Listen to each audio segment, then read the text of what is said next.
Hello everyone, I'm the Pastor Tamaka, Apostolic Believers of Christ International, YouTube channel. The program like is share, subscribe, and post notification bell for update every day the new videos. Thank you so much. God bless us all. Magandang umaga po sa lahat, sa ating mga viewers, listeners dito po sa ating YouTube channel, sa Facebook. Naway ang kapayapaan at habag biyaya ng Diyos ay sumasa atin lahat sa magitan ng ating Panginoon Hesus Kristo. Kaya ito po ang ating ginagawa sa bawat araw ay makapag-create tayo ng mga video upang na maparating natin ang mensahe ng Diyos. Kaya pasalamatan natin ang Diyos sa bawat araw. Kapatid, anuman ang mangyari ng sanlibutan, magpasalamat tayo sa Panginoon. Dahil ito po ang kanyang kalooban mula sa ating Panginoon Hesus Kristo. Mga kapatid, nakasulat po yan sa 1 Thessalonians in chapter 5 in verse 18. Ganyan po ang sinabi ng Panginoon, mga kapatid, sa atin, dahil po yun po ang kalooban ng Diyos sumagitan po ng ating Panginoon Hesus Kristo. Magpasalamat, no? Yun po ang sinabi ng Biblia sa 1 Thessalonians chapter 5 in verse 18. Kaya mga kapatid, patuloy tayo na makinig ng salita ng Diyos at magpasalamat tayo sa kanyang kagandahang loob sa atin sa bawat araw. Patuloy po tayo na ginagabayan ng Panginoon at tinuturuan po tayo sa narapat na pamumuhay para hindi po tayo magparusahan, no, sa bawat araw. Mga kapatid, natin pamumuhay ay kailangan natin kasama ang salita ng Diyos. Kasi ito po ang ating sandata, mga kapatid, na tabak na itong salita ng Diyos ay dapat ito ay nasa atin palagi, dahil ito po ang, mga kapatid, kapangyarihan ng Diyos na ating sinampalatayanan na salita ng Diyos. No, kapag ating daladala ang tabak na ito sa bawat araw, sama tayo paroroon ang salita ng Diyos, ay malalabanan natin ang kapakanan ng Diablo na ito nagligaw ng sanlibutan, mga batid, sa ating pagpanahonan ngayon. Tandaan po natin na Biblia na po patunay na ang Diablo talaga ay maraming paraan upang na magliligaw po na ating panampalataya. Ito po ay ginagamit ng Diablo ang bulaan, propeta, kung mangaral ngayon sa sanlibutan para po na sirain lang ang ating pananampalataya. Yan pinakasulat sa 2 Peter in chapter 2 in verse 1. Yan mga kapatid, na noong unang panahon ang Israel po ay mayroon lumitaw na mga bulaan, mga propeta, mga kapatid, sa panahon po nila. At ngayon naman, marami naman ang magsilitawan na tinatawag ni Apostol Pedro bulaan, mga guro na nagtuturo ng lihim upang sirain lang ang ating pananampalataya. Kaya mga kapatid, napakaliwanag po ng Biblia. Yan po ay nais ng Panginoon, malalaman po natin para po tayo mananaig, no, sa sanlibutan na ito, dahil ang Diablo, harang po siya. Siya po ang harang, mga kapatid, ng salita ng Diyos, ang Diablo. Kaya ingat tayo mga kapatid sa bawat araw na ating pamumuhay. Kailangan natin malaman na ang Diablo talaga ay harang po, mga kapatid, ng mga mangaral po ng salita ng Diyos. Tandaan po natin yon. Si Apostol Pablo, siya po ay nagpapatunay dito po mga kapatid sa 1 Thessalonians in chapter 2 in verse 18 na ang Diablo talaga ay harang po ng plano ng Diyos dito sa limutan. Kaya ingat tayo sa bawat araw. Dapat matuto tayo, mga kapatid. Dapat alam po natin ang ating pamumuhay na ito ngayon. Ito ay kailangan natin malaman kung ano talaga ang kalooban ng Diyos. Now, dito mga kapatid, sa panahon po ng Kristo, na habang po nangaral po ni Kristo, mga kapatid, ang Diablo din sunod ng sunod sa kanya upang harangan din ang ating Kristo na ipako sa cross. Kasi yun po ang nangyari, na pinapaalam po ng Kristo sa mga apostol na siya ay pupunta sa Jerusalem at doon siya magdurusa at papatayin siya ng mga Hudiyo at saka mabuhay siya katlong araw. Now, binalda po siya ni Pedro ay po sa Mateo 16:21. Din sa 22, sinabi po ni Pedro, Panginoon, hindi mangyari sa iyo ang sinasabi mo. Din sa 23, lumingon po ang Panginoon Kristo kay Pedro at sinabi, lumayo ka, Satanas, hadlang ka sa aking daan, kasi ayaw mo sundin ang kagustuhan ng Diyos, kundi ang kagustuhan ng mga tao. So ganun mga kapatid ang gawa ng dyablo ngayon. Mag-ingat po tayo dahil po ganyan ang ating kalagayan dito sa salimutan, na ang dyablo talaga harang lang po siya, no? Kaya sinabi si Pablo sa 1 Thessalonians chapter 2 verse 18 na kahit na si Pablo maraming bisis po nadadalaw sa mga Kristiyano, pero hinadlangan po sila ni Satanas. Pakinggan natin sa 1 Thessalonians in chapter 2 verse 18. Gusto naming bumalik diyan sa inyo, lalong-lalo na ako, si Pablo. Maraming beses naming binalak na dalawin kayo pero hinahadlangan kami ni Satanas. Maraming beses papunta po natin sa Thessalonica si Apostol Pablo, pero hinadlangan po ni Satanas. So ganun po ang dyablo, haharangan ang ating nais ng kaligtasan, haharangan ng dyablo sa salimutan na ito. Kaya kahit ang Kristo mga kapatid na siya talaga ay pinapaalam na, no? Pinapaalam na ni Kristo siya ipako sa cross, papunta po siya sa Jerusalem upang ipako sa cross, hinadlangan pa rin ni Pedro na ito ginagamit ng dyablo. Pakinggan natin sa 16:21 at sa 23 dito po sa Mateo. Ito po sinabi ng Panginoon na kasama ang mga apostol. Mula noon, ipinaalam na ni Jesus sa mga tagasunod niya na dapat siyang pumunta sa Jerusalem at dumanas ng maraming paghihirap sa kamay ng mga pinuno ng mga Hudyo, ng mga namamahalang pari at ng mga tagapagturo ng kautusan. At siya ay ipapapatay nila. Pero sa ikatlong araw ay muli siyang mabubuhay. 22. Nang marinig ito ni Pedro, dinala niya si Jesus sa isang tabi at sinabihan, Panginoon, huwag po sanang ipahintulot ng Diyos. Hindi ito dapat mangyari sa inyo. Harap ni Jesus si Pedro at sinabi, Lumayo ka sa akin, Satanas. Pinipigilan mo akong gawin ang kalooban ng Diyos, dahil hindi ayon sa kalooban ng Diyos ang iniisip mo, kundi ayon sa kalooban ng tao. Mga kapatid, hinarangan ng dyablo ang pagpako sa Panginoon sa cross. Kasi alam ng dyablo, pag namatay siya sa cross, patay din siya. Wala na po siyang kapangyarihan, sapagkat ang purpose po, mamatay siya sa cross upang lupigin ang kapangyarihan ng dyablo na siyang kamatayan. 2:14, pakinggan natin dito po sa Hebreo. Narito po sinabi ni Apostol Pablo, Tiyamang ang mga anak ng Diyos na binanggit niya ay mga taong may laman at dugo. Naging tao rin si Jesus upang sa pamamagitan ng kanyang kamatayan ay malupig niya ang diablo na siyang may kapangyarihan sa kamatayan.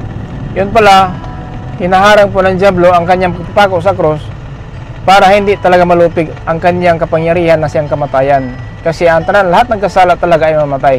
So si Adan si Iba po, ay yun po ang ginawa ng dyablo, nalinlap po niya si Iba, na ito po na nagkaroon ng panahon ang dyablo na umalis ang Panginoon sa tanaman ng Eden. Ang dyablo naman na pumasok sa isang ahas ay nagsasalita.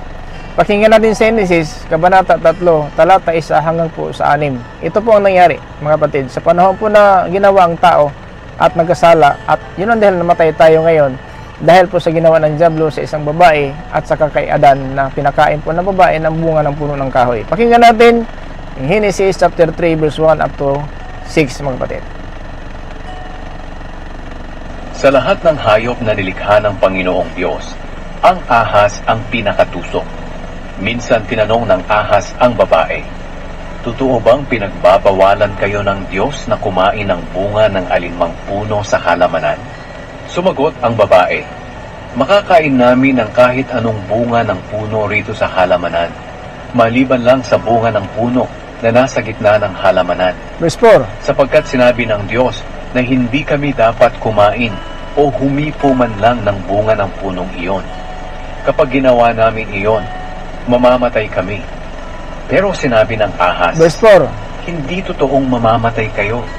Sinabi iyan ng Diyos dahil alam niya na kapag kumain kayo ng bungang iyon, mabubuksan ang mga isip ninyo at magiging katulad niya kayo na nakakaalam kung ano ang mabuti at masama. Verse 6. Nang pinagmasdan ng babae ang puno, napakaganda nitong tingnan, at ang bunga ay parang masarap kainin. At dahil sa pagnanais niyang maging marunong, pumitas siya ng bunga at kumain ito. Binigyan din niya ang kanyang asawa na kasama niya, at kinain din ito. Ayan po mga kapatid. Nasa verse 4, dito po sa kasinungalingan, ay nadali po ang babae sa kasinungalingan, hindi kayo mamatay. Pero ano sinabi ng Panginoon sa 2:17, dito po sa Henesis pa rin. Sa 2:17, ang sabi ng Panginoon, kapag kumain kayo, mamatay kayo. Maliban lang sa bunga ng punong kahoy na nagbibigay ng kaalaman kung ano ang mabuti at masama. Sapagkat sa oras na kainin mo ito, tiyak na mamamatay ka. Diba? Pagkatapos, Tiyak mamamatay ka. Pero ang sabi ng Diablo, hindi ka mamatay. Ganun po. Anong pahamak sa atin ng kasinungalingan? Kasi ang totoo, naparito ang Panginoon upang ipakaw sa cross, pero hinarangan ng Diablo ito, ginamit si Pedro. Panginoon, sana pahintulot ng Diyos mangyari sa iyo. Ginamit pa ang Diyos ng Diablo. Si Pedro po nagsalita, pero ang Diablo po ang nag-udyok.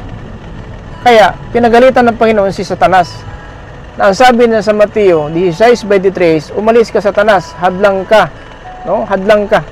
So, yun po ang nangyari po sa ating panahon ngayon. Hadlangan tayo ng Satanas para lang hindi makapunta tayo sa dako ng hinahanda ng Panginoon, tinatawag na paraiso.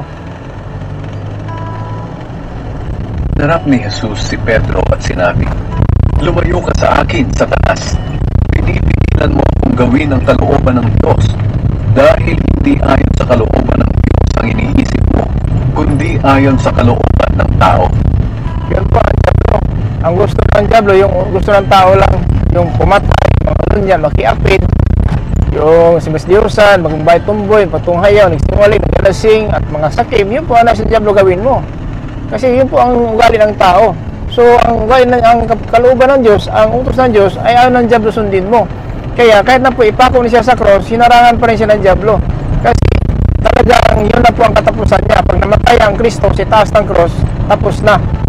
Tapos na po ang kanyang kapangyarihan na siyang kamatayan, sapagkat ang sinabi po sa 1 Corinthians in chapter 15 in verse 21, 22, dapat dito po ang sinabi ng Biblia. Pakinggan natin.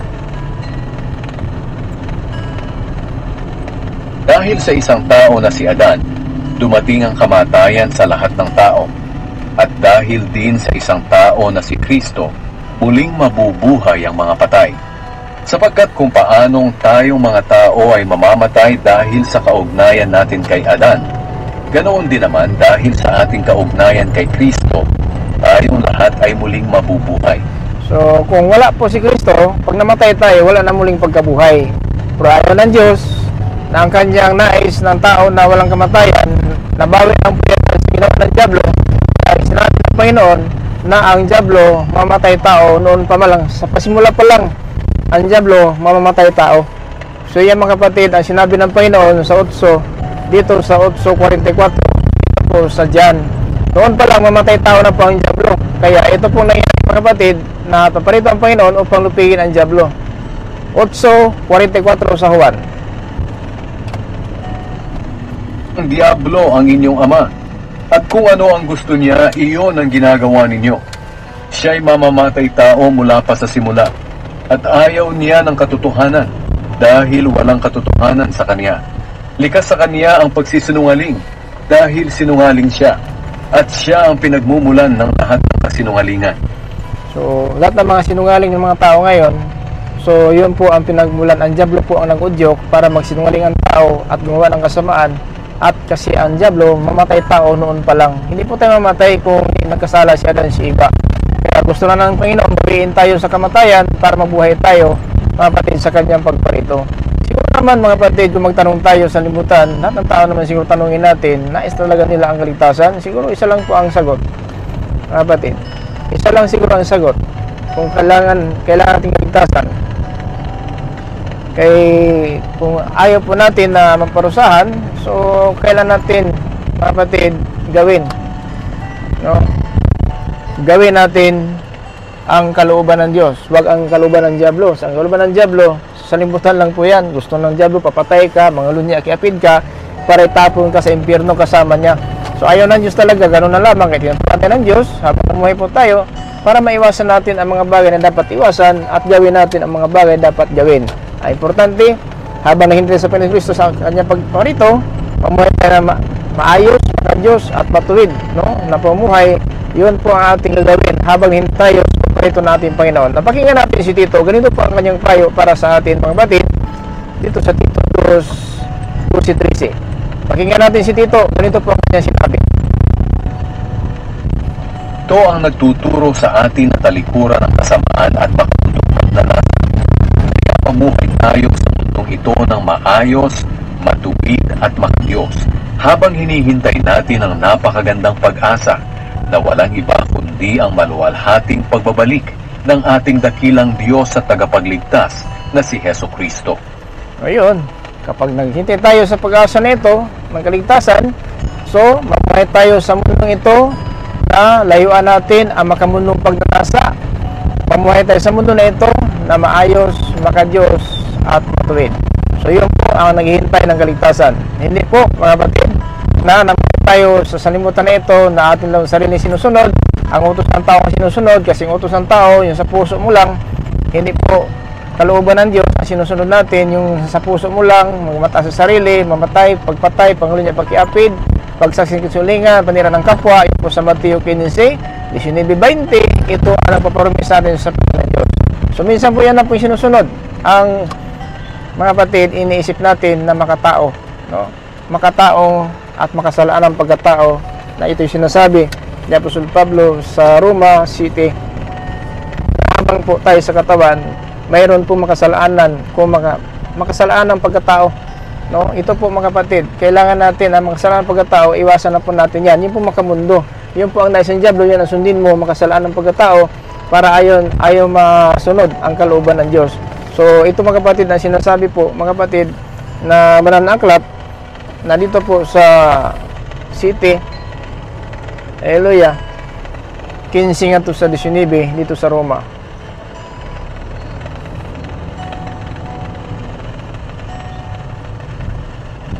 Hindi ko maintindihan ang aking sarili. Dahil ang mabubuting bagay na gusto kong gawin ay hindi ko magawa. Pero ang mga bagay na ayaw kong gawin ang siya kong ginagawa. At kung ayaw ko ang mga ginagawa kong masama, ibig sabihin nito'y sumasang-ayon ako na tama nga ang sinasabi ng kautusan. Kaya hindi talaga ako ang gumagawa ng masama, kundi ang kasalanang likas sa akin. Alam kong walang mabuti sa akin. Ang tinutukoy ko ay ang makasalanan kong pagkatao. Ayan, makasalanan ng pagkatao. Habang sa katawan tayo, makasalanan po ang katawan natin. Kaya yun ang hindi natin pagbigyan. Dahil kahit gusto kong gumawa ng mabuti, hindi ko ito magawa. Dahil dito, ang mabubuting bagay na gusto kong gawin ay hindi ko magawa. Pero ang mga bagay na kinasusuklaman kong gawin, ang siya kong ginagawa. Kung ginagawa ko man ang ayaw kong gawin, hindi na ako ang talagang gumagawa nito, kundi ang kasalanang likas sa akin. Yan po, habang buhay tayo, nasa katawan natin ang kasalanan. Pero hinadlangan tayo ng Espiritu para hindi magawa natin ang kasalanan, sapagkat alam ng Diyos, habang sa katawan tayo, hindi po tayo maging sakdal. Pero dahil po sa Espiritu ng Diyos, na salita ng Diyos, nagtuturo po sa atin, maging sakdal at karapat-dapat tayo sa Panginoon. Yun mga kapatid, ang nais ng Panginoon, na wag tayong maparusahan sa kanyang pagparito, dahil mahal tayo ng Diyos. At ayaw ng Diyos, baliwalain lang natin ang kanyang pagtiis sa itaas ng cross. Nauhaw po siya, piniringan, sinampal, at siya pa mga kapatid, ilan bunal kung labod. Ilan labod kaya ang naranasan ng Panginoon dahil po sa ating pagkamakasalanan, sapagkat siya po ay namatay na walang kasalanan para po tayo dalhin po sa harapan ng Panginoon na ating Diyos, na tayo po ay karapat-dapat sa kanyang kaulatian. Pakinggan natin sa 3:18 sa unang Pedro.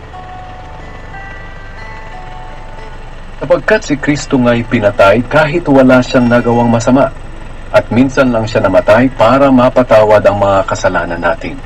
Siya na walang kasalanan ay pinatay alang-alang sa atin na mga makasalanan, para madala niya tayo sa Diyos.